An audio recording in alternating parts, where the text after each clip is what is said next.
7 stories that prove Michael Jordan was not human. Over 2 decades have passed since his retirement, not including his time with the Wizards, and fans still haven't seen a player with as much heart and work ethic as Jordan. Michael Jordan ranks high on the list of greatest basketball players. MJ is also a cultural icon. His Air Jordan sneakers, which debuted in 1984 and have become iconic and have helped make him the first athlete to earn $1 billion. But what really cements Michael Jordan's place in pop culture history are the legends and stories that have come up around him. His insane competitive streak, notorious gambling habits, and harsh treatment of teammates place him in a class alone. Let's look at some of the stories that contribute to Jordan's myth and legendary status. Let's play Full Court, baby, your go-to channel for the most interesting basketball topics. Dunk and free throw kiss on Dikembe Mutombo.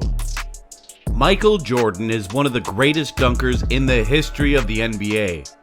On the other hand, Dikembe Mutombo is one of the best shot blockers the game has ever seen.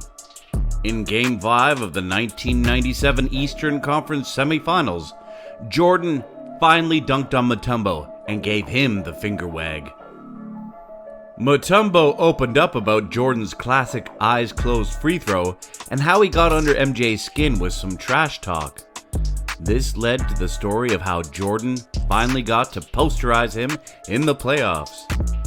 I made him mad. I told him, "Michael, you're lucky to be able to dunk on many people, but you're not gonna get me." And Michael Jordan didn't like that. It took Michael 7 years. This guy was one of the most dominant basketball players ever to play the game, but he could not climb Mount Mutombo, Mutombo said. Dikembe Mutombo kept trash-talking Michael Jordan throughout the 1997 NBA All-Star Game. Mutombo told Jordan that he has not been caught by any of his poster dunks. A few months later, Michael Jordan came through with the goods, dunking on the big man and giving him the finger wag.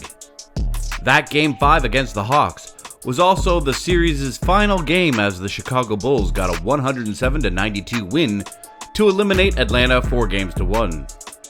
Jordan and the Bulls would go on to defeat the New York Knicks 4-3 before winning their 5th NBA championship against the Utah Jazz in 6 games. In addition to dunking on Dikembe Mutombo back in the 1997 NBA playoffs, Michael Jordan once trolled him as a rookie for the Denver Nuggets. During the game's final minutes between the Bulls and Nuggets, MJ was at the foul line to shoot free throws. Before taking his second free throw, Jordan looked at the young Mutombo and told him, "Hey Mutombo, this one's for you, baby." MJ then proceeded to close his eyes and still nailed the free throw. It just shows how great Mike was at trash talking. Taunting Mugsy. If you have watched Space Jam, you know Mugsy Bogues was part of the alien team, and Jordan destroyed them in the movie.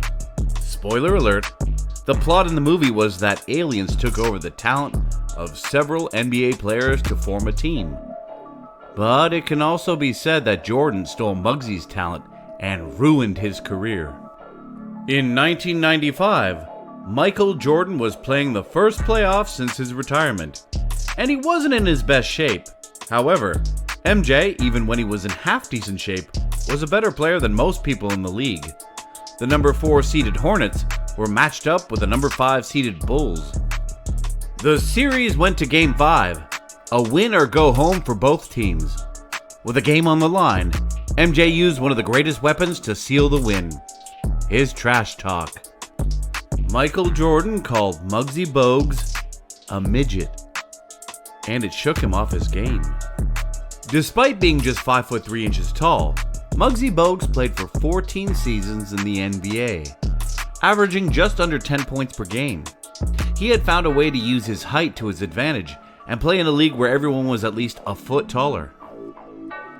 The Hornets were down 85-84. With the series on the line, Bogues had the ball and his defender Michael Jordan.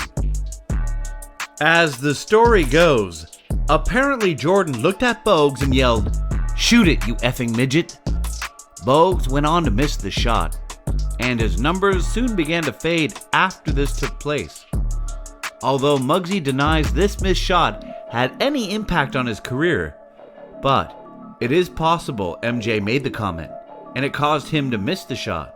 But then again, it is likely many NBA players have teased Bogues over his height through the years, so it might not have been that shocking for Bogues to hear that comment. Who knows? Moving on. Don't trash talk me.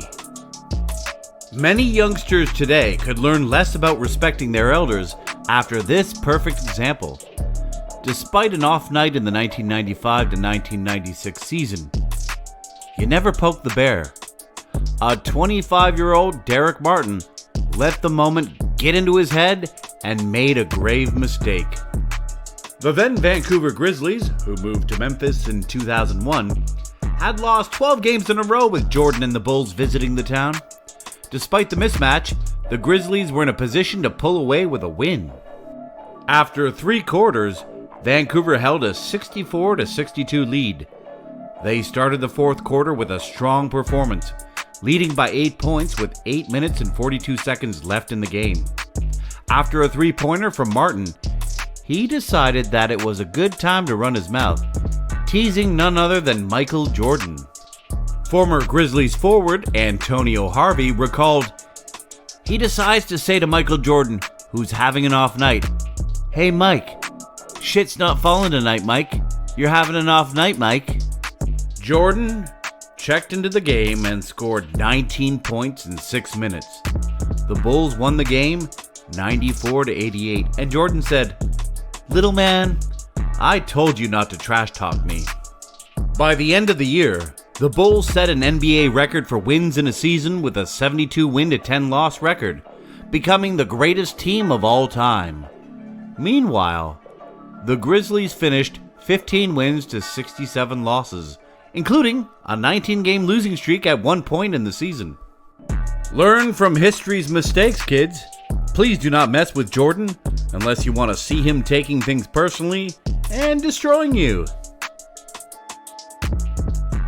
The Shrug and Drexler. Michael Jordan never backed down from a challenge. No, instead, he made it his purpose in life to destroy the challenge. Of course, that just led to the inevitable humiliation stage of the process. As someone who spent considerable time in Jordan's crosshairs, Hall of Famer Clyde Drexler can attest to all of this. Drexler became an obsession for Jordan, and it wasn't enough for MJ to merely win. Instead, he had to demolish. Michael Jordan and the Chicago Bulls faced off against Clyde Drexler and the Portland Trail Blazers in the 1992 NBA Finals. The series was sold to NBA fans as the battle between Jordan and Drexler, the two best shooting guards in basketball. Michael Jordan expressed his disgust at being compared to Clyde Drexler by sportscasters in the docuseries The Last Dance. But it's worth mentioning that MJ often boasted to his Bulls teammates that Clyde the Glide was just as talented as he was, despite not having a clue how to play the game. Michael Jordan was so angry Clyde Drexler was being compared to him that he attacked the Blazers guard the entire series. His airness opened the 92 finals by hitting 6 three-pointers in the first half and scoring 39 points in Game 1. The Bulls won 122-89, the second largest margin of victory in the finals at that time. And what is more important, Jordan made a record 6 three-pointers, a record at the time for a finals game. After the 6th three-pointer, Jordan gave the Blazers bench a shrug every time he hit a three-pointer. Portland wanted MJ to take three-pointers, and he beat them by doing exactly that. The Bulls defeated the Blazers in 6 games to capture their second straight title. Jordan averaged 35.8 points, 4.8 rebounds, and 6.5 assists, and won Finals MVP for the second consecutive season. Was he big enough? One of the great Jordan stories surrounds an anonymous road matchup with the Utah Jazz. Well, before their more famous NBA Finals encounters. The universe-destroying Bulls of the 90s were still incubating in early December 1987, only a few months removed from the draft that landed them both Scottie Pippen and Horace Grant. Jordan responded with 47 points, none more memorable than a 4-point sequence late in the second quarter. Jordan got the position in the post against John Stockton, and when Stockton gambled and missed on Pippen's entry pass, Jordan turned and threw down a jam. But the dunk to truly remember came on the next possession. The differences are subtle, yet they exist in the details. The story goes something like this. Despite being an all-time great, Stockton only stands 6'1", which is meager by NBA standards. A disgruntled Jazz supporter took this into account, yelling at Jordan to pick on someone your own size, or something along those lines. Jordan obliged, and poor Mel Turpin, Utah's backup center, suffered the consequences. Turpin stood 6'11", almost a foot taller than Stockton. As he ran back down the floor, Jordan turned to the heckler and mouthed, "Was he big enough?" The dunk itself, floating through the air, authoritative finish, so far above the rim it's absurd, is vintage MJ. More importantly though, so is the razor-sharp trash talk.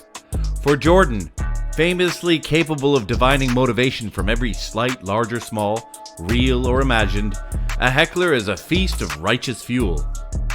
The 69-point game.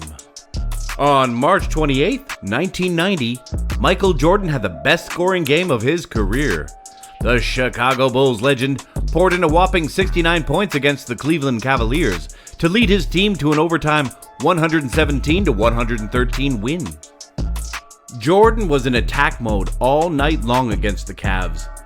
Many people speculated that the superstar went off for 69 points since no other Bulls player even scored 20. However, during the summer of 1997, Jordan admitted the real reason he destroyed the Cavs.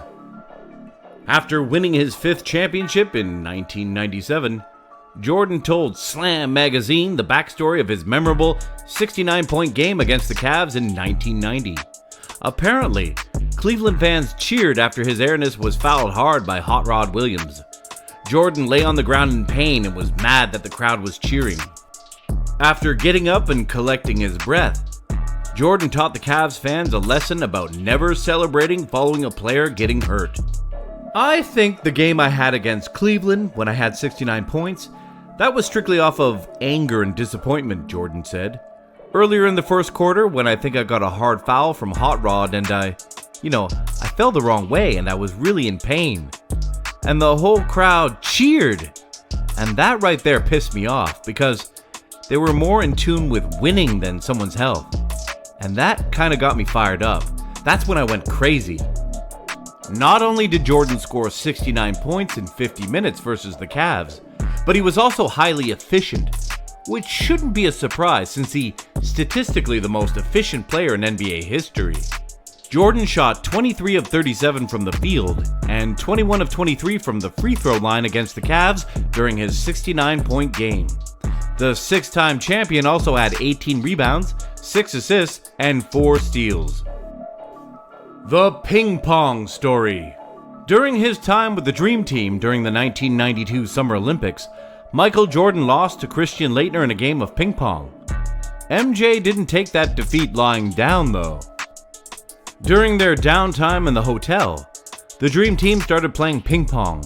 Before long, a bracket was created and elimination play began. Eventually, Jordan and Christian Laettner met in the finals. MJ may have been a star, but the Duke forward had plenty of ping pong experience. While he was in Barcelona to win a gold medal, not compete in a ping pong tournament, Michael Jordan couldn't tolerate losing in any competition.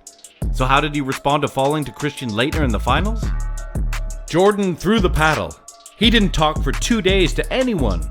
Come to find out, he had a ping pong table delivered up to his room. No one knew about it, and he was practicing for the rematch. Eventually, that rematch took place. If you know anything about Michael Jordan, you already know the reported result. He had a rematch 2 or 3 days later. The score?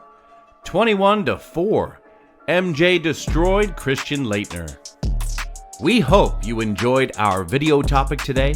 Interact with us. Subscribe and hit the notification button to be notified when we upload more content.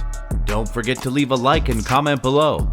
Also, feel free to suggest any type of videos you would like to see on this channel.